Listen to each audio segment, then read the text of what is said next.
I assume this should fix the problem if anybody can't hear me from before. Um,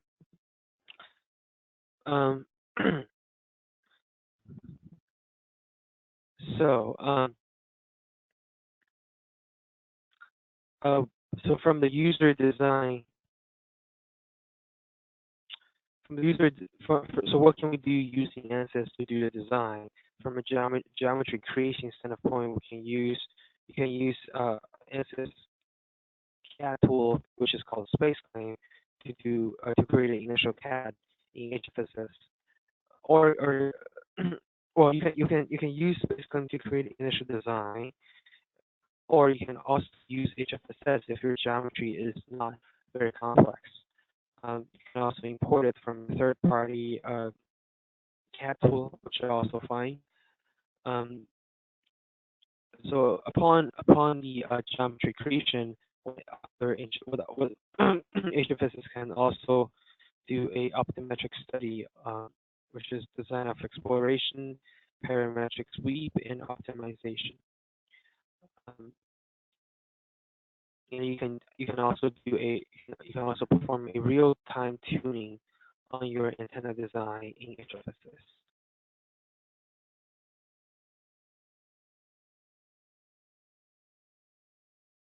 So for example, these would be the 3 antennas that we design for our device. So for the 6 gigahertz design multi-band antennas using ANSYS HFSS, we can plot a S11 plot, which indicates the return loss. So for the red line that's the GSM module that has the maximum gain at 900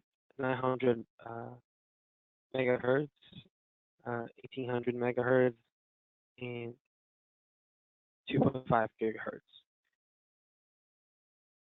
And for GPS, it has the same resonance point the same as the GSM 1800. As well, there's also a higher gain at a little bit over 1.5 gigahertz, and it will also have the LTE and Wi-Fi. So these will be all the features and parts we include in this particular simulation.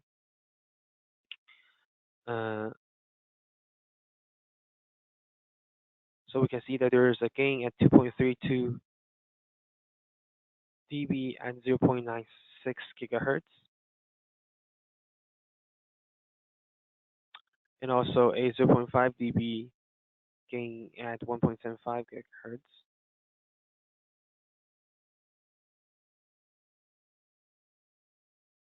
And 3.13 dB gain at 2.4 gigahertz. Those are for the GSM.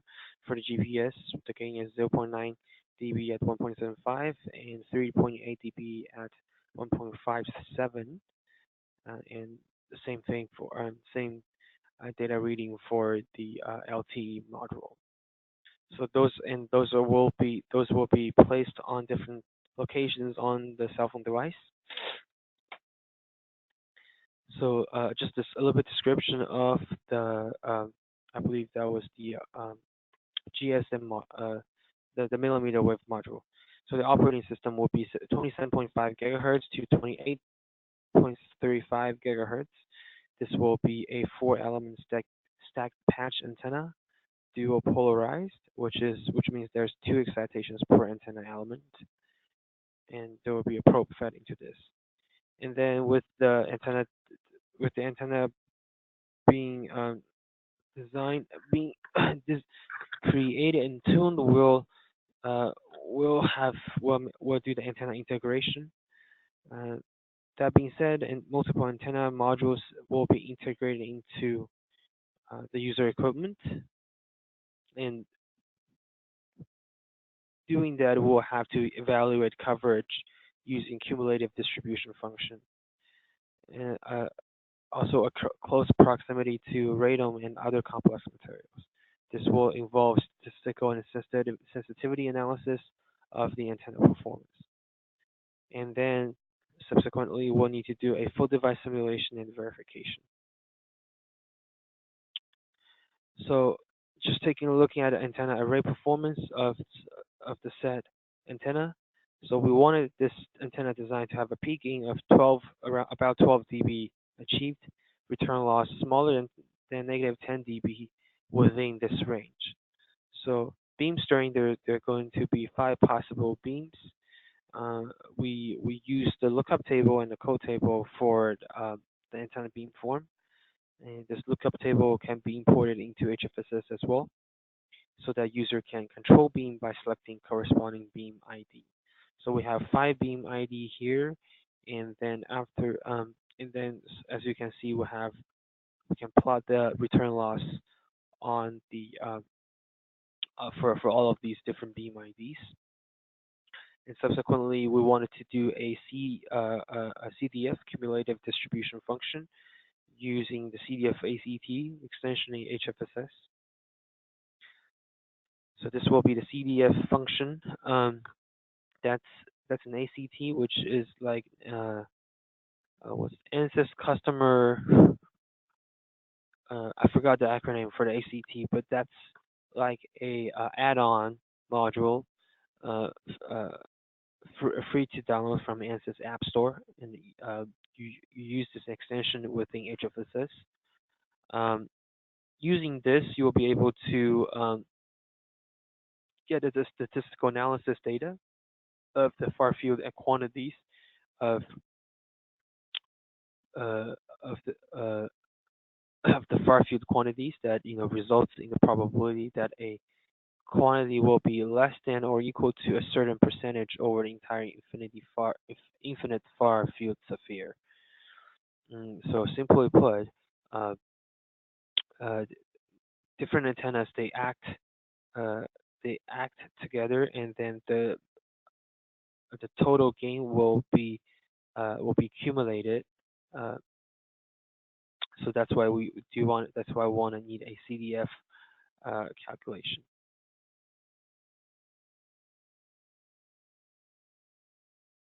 So CDF for the millimeter wave antenna module. So we can so what we want is a requirement of 50 percentile CDF of 11.5 dB MERB. So what it is the millimeter wave antenna module demonstrated here shows that it's 17 dB dBm at 50% CDF is achieved, meeting the minimum requirements. So once you use the CDF calculation ACT, you will be able to get a plot like these. That is TB versus the CDF. The x-axis would be the gain, and then the y-axis would be the probability of achieving that. So now we see that for 17 dB, that's 50% percentile, which meet the requirement already. But if you can always upon changing your requirement, you can always do a different analysis on using the CDF ACT.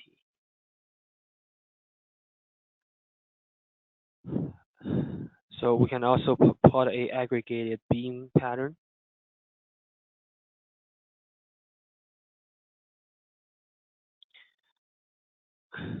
So we can have a 2D radiation combined pattern as well as a 3D radiation combined pattern.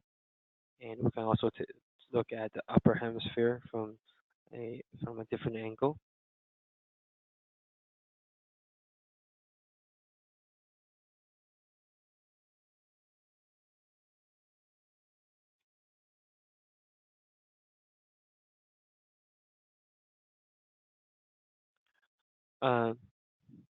So once the antenna is being uh, being optimized, we want to have we do want to install it on the device on the user equipment. But once it's being installed, the performance will be changed. The performance or the characteristic of the antenna will definitely be changed. So so at that point, what we do need another a tuning for the antenna, I would say. So Radome, so as you know, as what I said, Radome has the tuning effect on the antenna array, and the distance from the device is largest contributor. So then the realized gain is impacted by the Radome distance. So using HFSS, we can investigate the impact of the Radome material properties, placement and geometry variations, and then do a and based on and we can tune the antenna uh, corresponding to the Radome detuning effect. So the Radome distunes can change the beam, its maximum, and the nulls.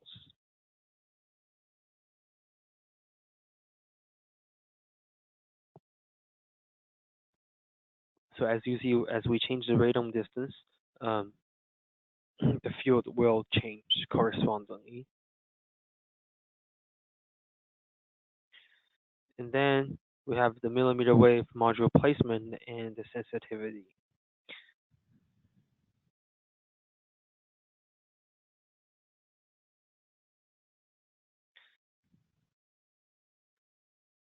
So here we want to introduce one advantage within ANSYS HFSS, which is called automatic adaptive meshing. This will allows accurate modeling of small design challenges. What it is that for adaptive meshing, users don't have to. So first of all, the meshing in ANSYS HFSS can be fully automatic for the users. So user don't have to manually mesh your design. All the meshes will be performed by software itself, and with when you can specify a convergence criteria uh, for the in terms of refinement per percentage and the number of passes. And say you set a number of passes for maximum number of passes for 5, then it means the software will refine its mesh uh, 5 times, and then so in this case around the antenna area with adaptive meshing, the mesh elements will be very dense at the key area around the key area, so that make the results more reliable. And without adaptive meshing, small geometry changes would be very difficult to distinguish true impact. So now everything is small. The cell phone isn't much bigger, um, and then if you did any tunings or optometric studies on the physical on the physical model, say for example like change the distance of the radome in the previous slide, if without the adaptive meshing, it is very possible that uh, that even if you change the distance of the radome, the mesh doesn't recognize it, so the mesh may still remain the same. Um, uh, with this adaptive meshing, small changes like that is more likely to be considered. Uh, so so the reason we're doing this that we can so that we can do a quantified impact and the sensitivities to the array placement. Um, design of experiments approach allows investigations of you know uh, installed antenna sensitivities, manufacturability, and the tolerance studies, impact of thermal mechanical changes, and manufacture tolerances. So as you can see, we gave some basic data for the placement of this antenna. Say, if if say you were to rotate this antenna module by more degrees, or you want to do a you or the translation you want to do a bigger translation or make a thicker radome. So those are all can be studied using the HFSS design of experiment function. So for the placement sensitivity, will be design of DOE based. Uh, so you can as you can see with uh, you can study your local sensitivity by in giving a plot on different effects of your action. So if say if you move the module towards along the x-axis axis, then you will be able to plot a x offset uh, then you will be able to see the x offset uh, uh, uh, impact of the antenna performance. So as for maybe a z offset or maybe a radome thickness. So this is what we'll be looking at for the antenna study placement study. So with another issue is that a lot of times devices are has multiple millimeter wave modules. So how do we handle that? That's a second question. Um, so with HFSS, you will be able to do a improved coverage with multiple antenna modules. Same thing, we can use the CDF ACT to reach certain goals. In this case, it will be 50 percentile CDF change from 17 dB to a 20 dB. So remember that in the previous we only set we only had set the target for 50 percentile at 17 dB. Now we wanted to make sure it a 20 dBm at 50 for 50 percentile. And then there's a second module improves the coverage of lower hemisphere and the 5 separate beams for each module covering entire 3D sphere. So that's our goal here by placing a second 5G antenna. So how do we see that? How do we visualize it on the in terms of a radiation pattern? So as you can see, the antenna module 1 covers the upper hemisphere, and then module 2 covers the lower hemisphere. And then the combined 3D pattern.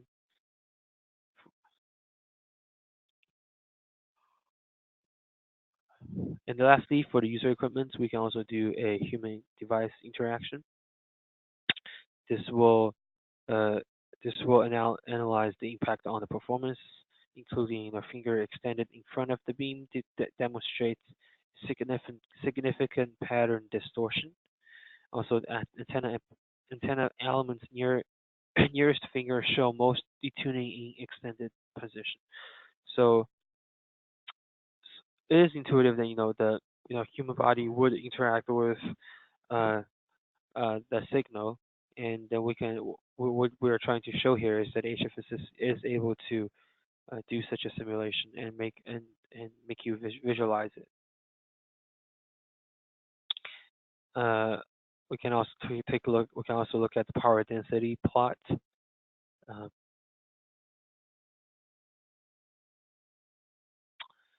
And then we want to talk about the base station array. So how ANSYS handles that is usually we start with an array design HFSS. We started with a unit cell and then use the finite array domain decomposition, and then for the explicit array. So we started from unit cell, models a single element as if it were in an infinite array environment.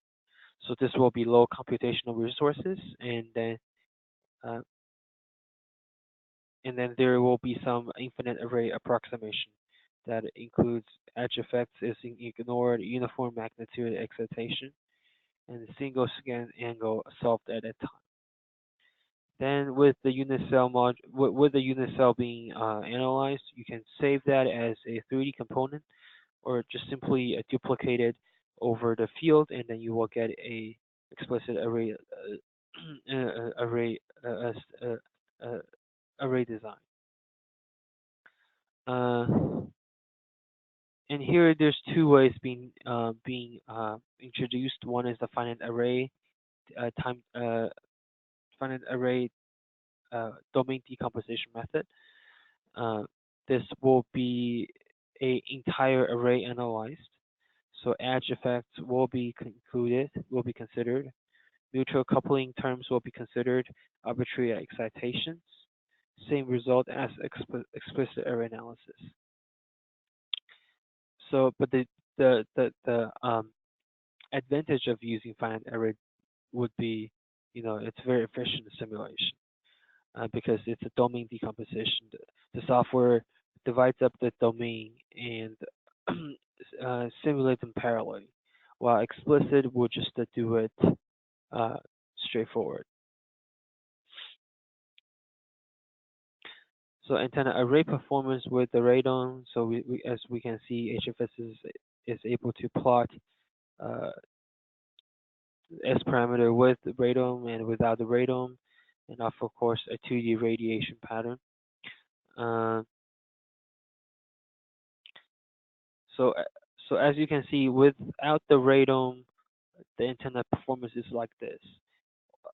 With the radome, the antenna will detune, and the upper end of the 28 gigahertz band, the upper end instead of being 29.5, this becomes 28 gigahertz, and it has to detune to be outside of the operating requirement.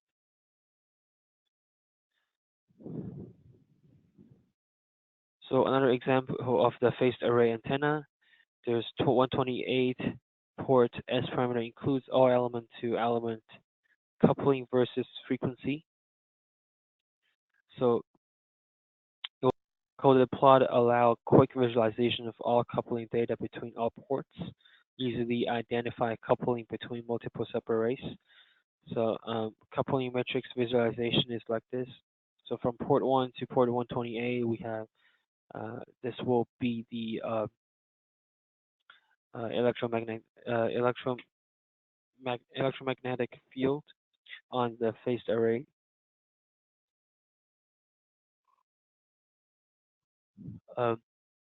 Another good thing to mention is that you can also use MATLAB to do your post processing, or using the ACT. So in HFSS, there's a embedded element pattern export that's available in the ACT.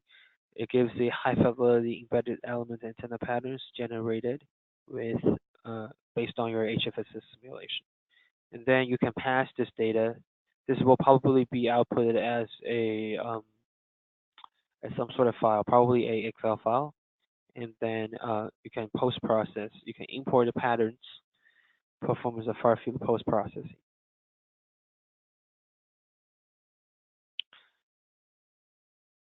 For the channel characterization and the multi-user massive MIMO, so what we do is extracting channel state information through the simulation.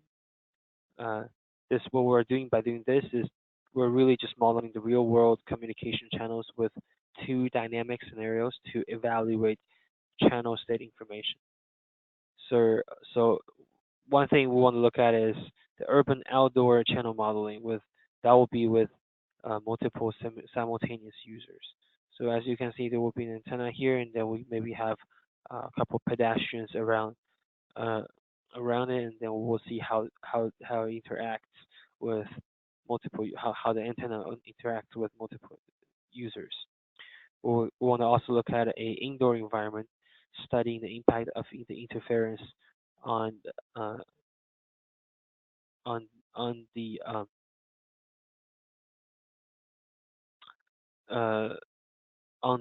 your device on the antenna. So some of the major challenge for this will be capturing and modeling the complex channels with multiple reflections and the multiple path effects.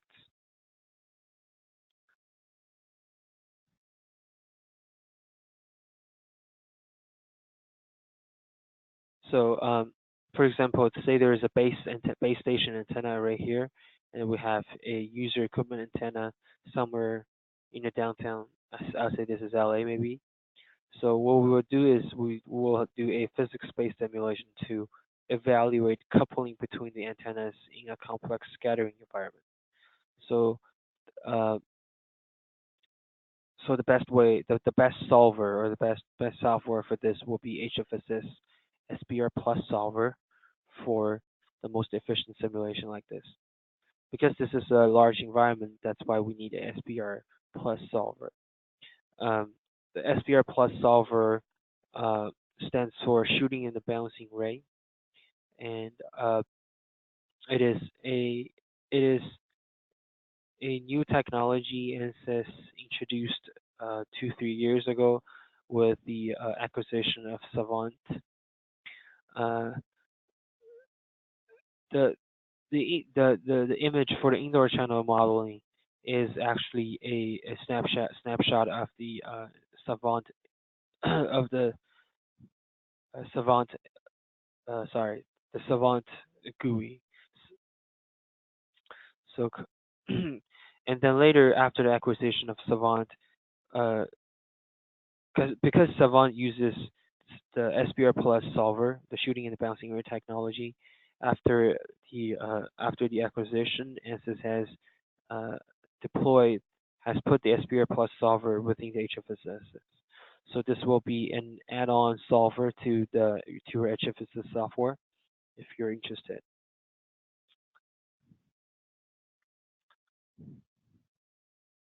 So multiple user massive MIMO, there will need a uplink training, channel state information. Just a second.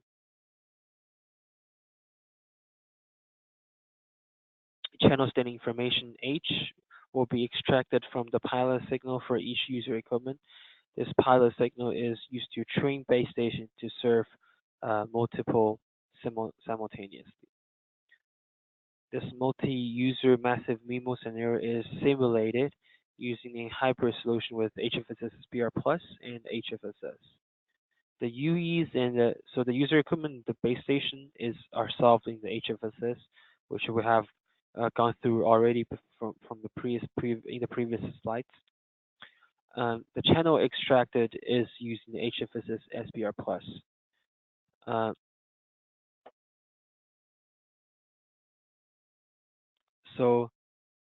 So this demonstrates the extraction of the CSI and the signal processing to multiple users.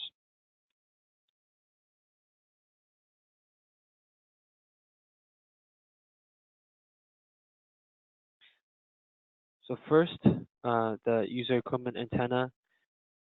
So the CSI captured the base station in uplink training. Then the base station uses the CSI to weight signal back to users.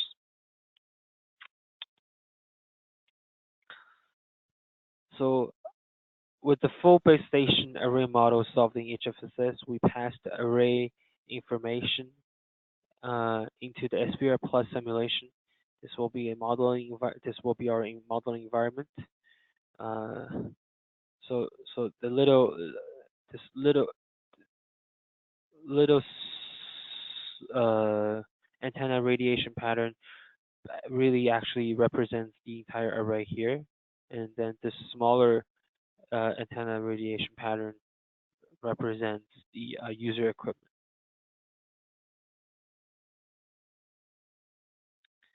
So the base station array dynamically linked to the large-scale environment.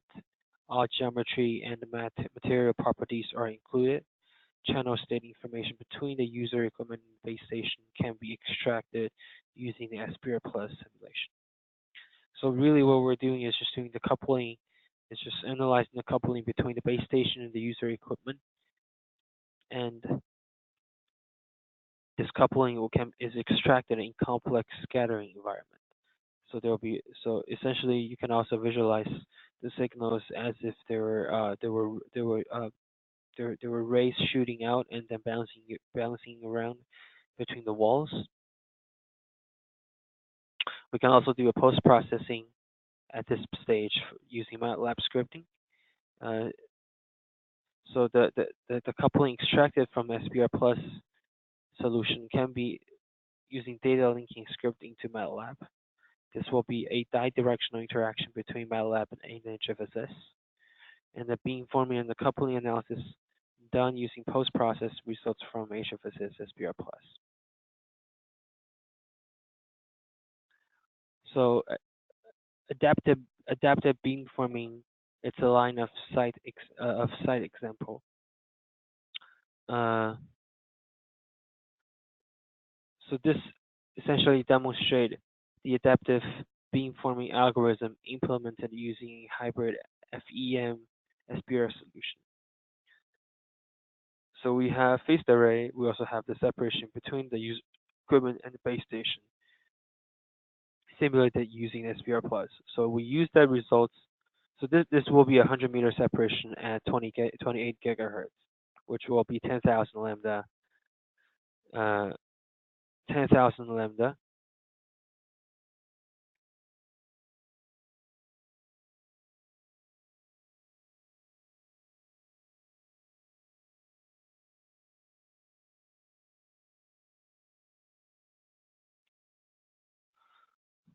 Multi-user massive MIMO beamforming solutions.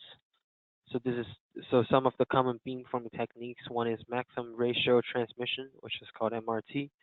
This is conventional beamforming method, may be susceptible noise from other devices. Zero force beamforming, which is ZFBF, or no stirring. This reduces interference between multiple objects by directing a node toward the interferer. Increase SINR to intended UE, decrease interference to other user equipment.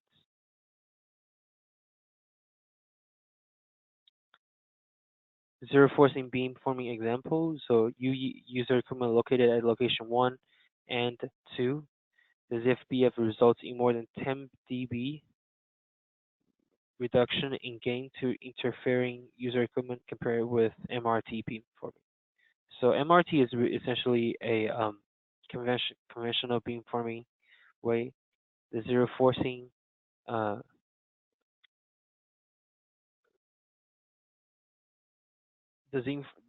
zero forcing will take account of the interference from other user equipment. So the comparison of the MRT and the ZFBF. So the intended target is antenna on left of the report. That will be our intended antenna. So nodes introduced in direction of antenna at 0 degree and antenna on right. So as you can see here, there's for the MRT results, you can see a higher interference where the node introduced in the zero forcing can minimize the interference.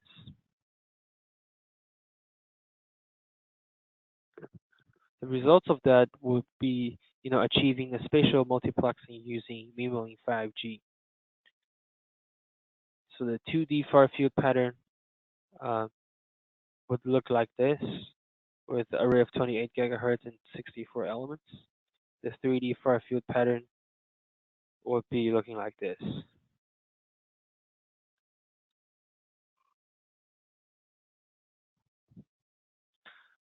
Electrically large scenario, the 5G system modeling with complex scenario. So in the 5G era, things are used in the signals or usually the environments are usually computationally large when you take in consideration of cars and buildings. So we'll still be using the SPR plus solution to extract the coupling from each user equipment to each element on the base station array. And we'll also want to do a post-processing using MATLAB and corresponding supporting to HFSS toolkits to extract the data. So essentially, this we'll be expecting using the SPR plus or the Savant simulation.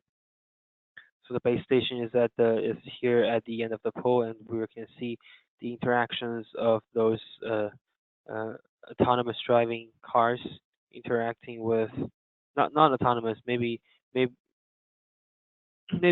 just data acquisition, data communicating, but you can see the data communicating between the cars and the car antenna, the antennas on the cars and the base station. So you can also plot a user equipment to received signal. That would be that would be the the signal received from this little car at the bottom here, and and then the black ones are all these interfering user equipments. So as you can see, at a lower frequency, you'll be expecting more interference, because I would guess it's because that red car is very close at the beginning. I'm not sure if the axis is frequency or time or distance.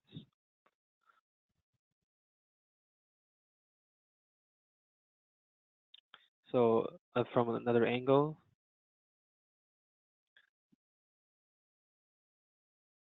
we can see the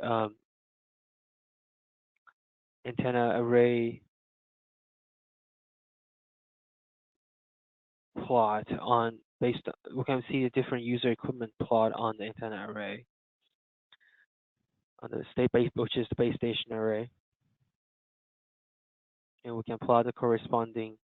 So okay, the axis is the position, so you can see that interference between the interference of the signals of the user equipment. Lastly, we want to take a look at the indoor wireless example, beamforming for 60 gigahertz. So we have a targeted UE on the desk, interfering user equipment at the human body, and the base station array is on the wall.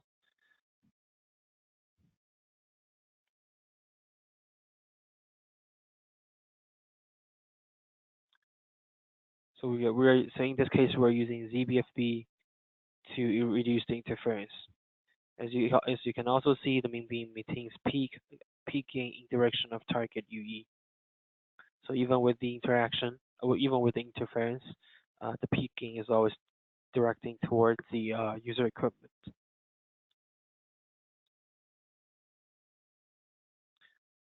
So in summary, ANSYS simulation tools are used across all aspects of 5G antenna systems. Using the tool, you can do a comprehensive and accurate solution for user equipment and base station antenna. That includes from component to system level design, optimization, design trade-offs, human interaction. You can also quantifying the performance through many post-processing quantities, includes far fields, which are the radiation pattern we'll be looking at, network parameters, CDF, and power densities on the equipment or on the arrays. This will be the advantage, or would be all these simulations are physics-based channel models, and you can also, well, of course, for the user equipment and the antennas, they're of course physics-based, but it is also physics-based channel models for complex electrically large scenarios. So when it comes to electrically large scenarios, HFSS SBR plus dynamically linked with high fidelity antenna models for base station and the user equipment, and then basically you're getting the far fields, the radiation pattern from the base station and the user equipment, and you put those in an SBR plus solver. This will be dynamically linked, and those far field results, far field patterns becomes the excitations in SBR plus, and then subsequently we can do a system level design studies and signal processing of a multi-user massive MIMO antenna system, which is what we've been looking at for for the city case, as well as for the indoor case. Okay. This will be the end of my presentation today. Thank you all for your attention. Have a nice weekend.